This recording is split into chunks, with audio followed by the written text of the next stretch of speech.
चैत्र मास के शुक्ल पक्ष की एकादशी तिथि किस दिन है? 8 या 9 अप्रैल। एकादशी की पूजा विधि क्या रहेगी और कैसे आपको व्रत करना चाहिए? क्या पूजा विधि रहेगी? क्या नियम रहेंगे? इस एकादशी के भगवान को क्या भोग लगाना चाहिए? क्या मंत्र होने चाहिए? साथ ही किन बातों का विशेष रूप से ध्यान रखना चाहिए? यह अन्य एकादशियों से कैसे भिन्न है? एकादशी व्रत पारण कब करना है? नियम क्या है? पूजा विधि क्या रहेगी? आपसे निवेदन है कि यदि वीडियो आपको थोड़ा सा भी उपयोगी लगे, अच्छा लगे, तो एक बार लाइक अवश्य कर दीजिए, क्योंकि आपका एक लाइक हमारे लिए बहुत महत्वपूर्ण होता है। और अपने व्रत की सफलता के लिए कमेंट बॉक्स में अवश्य लिखिए जय श्री हरि या AUM नमः भगवते वासुदेवाय भक्त। एकादशी कोई साधारण व्रत नहीं है। पृथ्वी पर एकादशी का जो व्रत है वह श्रेष्ठ अमृत तुल्य है।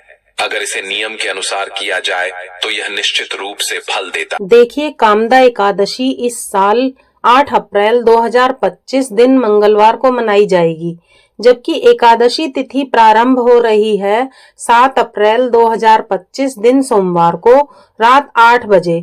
एकादशी तिथि समाप्त होगी 8 अप्रैल दिन मंगलवार को रात 9:12 पर। तो उदया तिथि के अनुसार एकादशी का व्रत 8 अप्रैल को रखा जाएगा। आइए जानते हैं एकादशी व्रत का पारण समय क्या रहेगा। एकादशी व्रत का पारण समय 9 अप्रैल 2025 दिन बुधवार को किया जाएगा।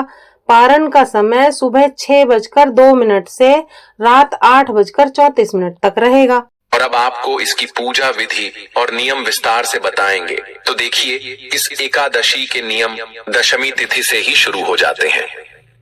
दशमी तिथि को कुछ चीजों का त्याग करना आवश्यक होता है, जैसे मसूर की दाल, चने की दाल, हरी पत्तेदार सब्जियां, शहद, लहसुन और प्याज। ये सभी चीजें पूरी तरह वर्जित मानी गई हैं। इसके अलावा सायंकाल का भोजन ग्रहण नहीं करना चाहिए, ऐसा पुराणों में वर्णित है। यदि आप इस नियम का पालन कर सकते हैं तो बहुत अच्छा है, और यदि किसी कारणवश नहीं कर पाते हैं तो भी दोष नहीं माना जाता। लेकिन यदि रात्रि भोजन करना हो तो उसमें लहसुन और प्याज जैसी तामसिक चीजों का प्रयोग न करें। रात्रि को दंत धावन करके सोएं और अगले दिन यानी एकादशी के दिन सूर्योदय से पहले उठने का प्रयास करें। यदि ब्रह्म मुहूर्त में उठ सकें तो और भी अच्छा होगा, लेकिन कम से कम सूर्योदय से पहले अवश्य उठें। उठने के बाद स्नान करके भगवान भास्कर को जल अर्पित करें। चूंकि यह खरमास की दूसरी एकादशी होगी, इसलिए इस दिन सूर्य देव की आराधना का विशेष फल बताया गया है। इसलिए इस दिन सूर्य देव को जल अर्पित करना बहुत शुभ माना जाता है।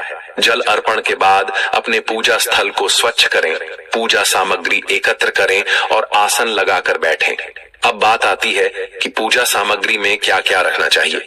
अधिकतर सामग्री हर हिंदू परिवार में होती ही है, जैसे रोली, मोली, पान, सुपारी, लौंग, इलायची, धूप और दीप।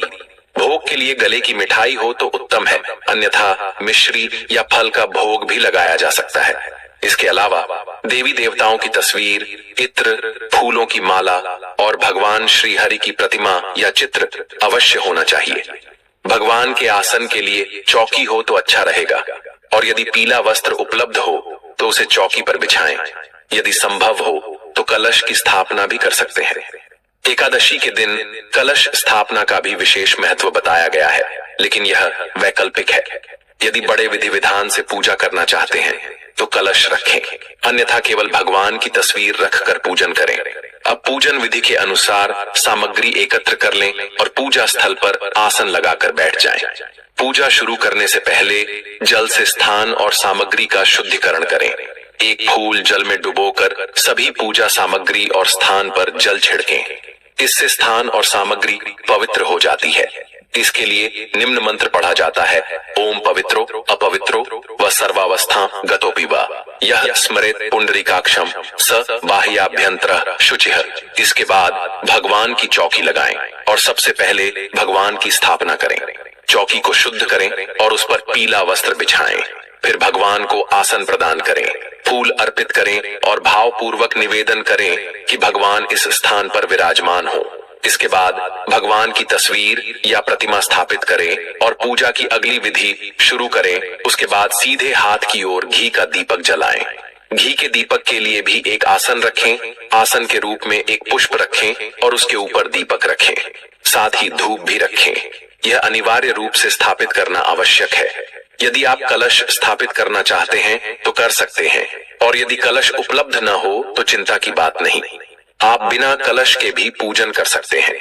यदि कोई कहता है कि बिना चौकी के भगवान को स्थापित नहीं किया जा सकता तो यह गलत है। भगवान को आसन के रूप में पुष्प तो अर्पित किया ही जाता है, चाहे चौकी पर रखें या पृथ्वी पर, दोनों ही पूजन विधियां सही हैं।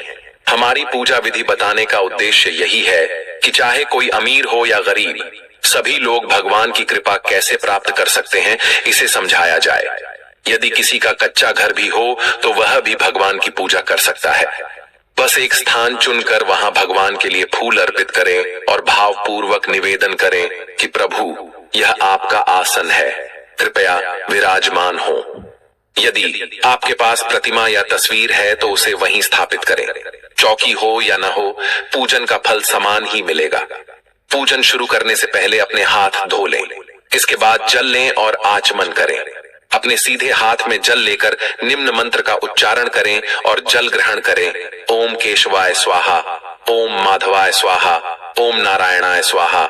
इसके बाद थोड़ा जल अपने सीधे हाथ में लें और आचमन करें।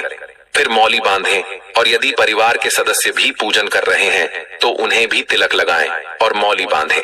भगवान का पूजन करने से पहले स्वयं को पवित्र करना आवश्यक होता है, इसलिए यह प्रक्रिया करनी चाहिए। अब भगवान को अर्घ्य अर्पित करें।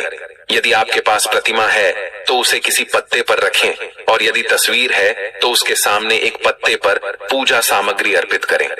पूजा में जो सामग्री चढ़ानी है उसके लिए एक कटोरी लें और उसमें जल भरें। फिर अर्घ्य अर्पण करने के लिए एक एक चम्मच जल चढ़ाएं और निम्न मंत्र बोलें, ओम भूर्भुवः स्वः, ओम श्री नारायणाय नमः। यदि आप तस्वीर के सामने पूजा कर रहे हैं तो जल थोड़ा सा छिड़कें, और यदि प्रतिमा पर पूजा कर रहे हैं तो प्रतिमा पर स्नान कराएं। इसके बाद पंचामृत स्नान करें। पंचामृत बनाने के लिए दूध, दही, घी, शहद और शक्कर का मिश्रण करें, लेकिन चूंकि एकादशी के दिन शहद वर्जित होता है, इसलिए उसके स्थान पर गंगा जल मिलाएं। अब पंचामृत से भगवान का अभिषेक करें। यदि तस्वीर के सामने पूजन कर रहे हैं तो पंचामृत को जल में मिलाकर हल्का छिड़कें, और यदि प्रतिमा पर पूजन कर रहे हैं तो प्रतिमा को पंचामृत से स्नान कराएं। वह फूल पर पंचांग लगाइए और वह फूल भगवान को अर्पित कीजिए। स्नान के बाद भगवान को वस्त्र अर्पित करें। इसके लिए मंत्र का उच्चारण करें, ओम भूर्भुवः स्वः श्री नारायणाय नमः। भगवान को वस्त्र समर्पित करने के बाद जानू, इत्र लें और उसे अपने हाथों पर लगाकर भगवान को अर्पित करें। इत्र अर्पित करते समय मंत्र बोलें, ओम भूर्भुवः स्वः श्री नारायणाय नमः। इसके बाद भगवान को तिलक करें। तिलक के लिए रोली या कुमकुम लें और प्रेम पूर्वक भगवान को तिलक लगाएं। मंत्र उच्चारित करें, ओम भूर्भुवः स्वः श्री नारायणाय नमः। अब फूलों की माला भगवान को समर्पित करें। माला पहनाने के बाद धूप और दीप जलाएं। भगवान को धूप और दीप दिखाएं। मंत्र बोलें, ओम भूर्भुवः स्वः श्री नारायणाय नमः। अब भगवान को भोग अर्पित करें। यदि आपके पास नारियल की मिठाई है तो वह भगवान को अर्पित करें। मंत्र उच्चारित करें, ओम भूर्भुवः स्वः श्री नारायणाय नमः। इसके बाद भगवान को तांबूल अर्पित करें। तांबूल यानी पान के पत्ते, इन्हें 7 की संख्या में श्री हरि विष्णु को अर्पित करें। दक्षिणा के रूप में 1 रुपए का सिक्का या उससे अधिक अर्पित करें। अब हाथ जोड़कर भगवान से प्रार्थना करें कि प्रभु, हम यह कामदा एकादशी का पूजन और व्रत कर रहे हैं, कृपया हमें शक्ति दें कि इसे सफलता पूर्वक पूरा कर सकें। पूजन के बाद कथा श्रवण करें। इस दिन विष्णु सहस्रनाम का पाठ करना या सुनना अत्यंत शुभ माना जाता है। आप नारायण कवच का पाठ भी कर सकते हैं ताकि आपको सीधा लाभ मिल सके। इसके बाद भगवान की आरती करें और भोग अर्पित करें। रात्रि में जमीन पर शयन करें या भजन कीर्तन करके रात बिताएं। कामदा एकादशी की कथा के अनुसार मनुष्य अपने सुखों का चिंतन कर सकता है, किंतु जब यह चिंतन उसे उसके कर्तव्य से विमुख कर देता है तब उसे कठिनाइयों का सामना करना पड़ता है। गंधर्व ललित की कथा में भी यही बताया गया है कि गलत कार्य करने के कारण उसे कष्ट सहना पड़ा। लेकिन भगवान विष्णु की भक्ति ने उसे मुक्ति दिलाई। भगवान विष्णु की कथा का कोई अंत नहीं है। वे मनुष्य को मनचाहा फल प्रदान करते हैं, किंतु जब मनुष्य परोपकार के लिए कर्म करता है और उसका फल दूसरों को समर्पित करता है, तब उसका पुण्य कई गुना बढ़ जाता है। यही कारण है कि हिंदू धर्म में एकादशी का विशेष महत्व बताया गया है। साल भर में 24 एकादशियों में से यह एकादशी अत्यंत शक्तिशाली मानी जाती है। इसलिए जो भी उपाय बताए गए हैं उन्हें अवश्य अपनाएं। इससे व्रत का संपूर्ण फल प्राप्त होगा।